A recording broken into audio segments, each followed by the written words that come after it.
Good day, Miss. I am Fitzgerald Malinyog Calinas, a student nurse from Mati Doctors College, and today I will be demonstrating the procedures of making post-operative bed. First procedure, we have prepare the foundation of the bed as of an occupied bed. After that, place rubber sheet with towel or draw sheet for patient's head to protect the bottom sheet. Place top cover on the bed as for closed bed, but don't top nor meter the cover. After that, place the blanket on top of sheet if needed. Blank top sheet with blanket if used. From top making a cuff about 6 inches from the top of the bed. Do the same with the lower part of the sheet with cuff even with the edge of the mattress.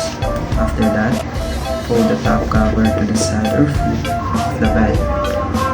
Place the pillows either on a chair near the bed in an upright position at the head of the bed. Prepare the unit of the arrival of the patient and remove unnecessary articles. That's all. Thank you.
Ayaw ka na sa session para sa session natin. Ako pa naman naman kami.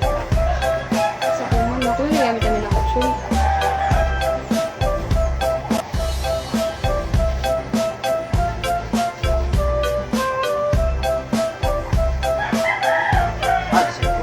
Oh, saan tulo? Yan, bilis. Yes, bilis. Ha?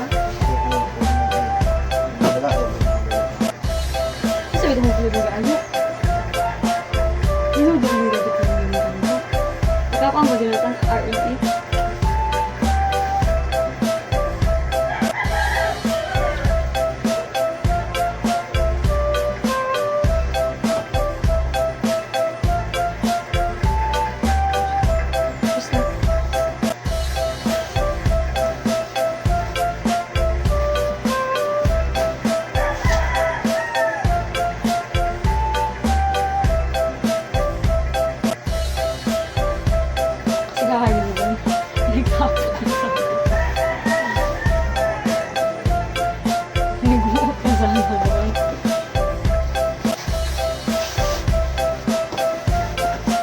Doon yan sila dito. Naabot ko ng limatok.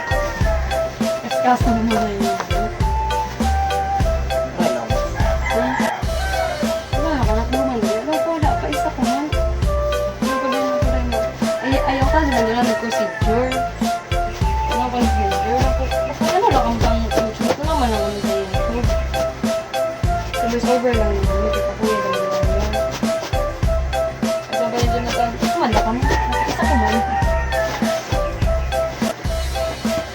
Sabi na naman. Sabi na Jonathan. Pero hindi mo kaya na sa kawara sa panisip. Kaya na sa kawara sa ilo kaya buwan ka magdusi ko kami kasuhod. Ang mga na tulog ka buok.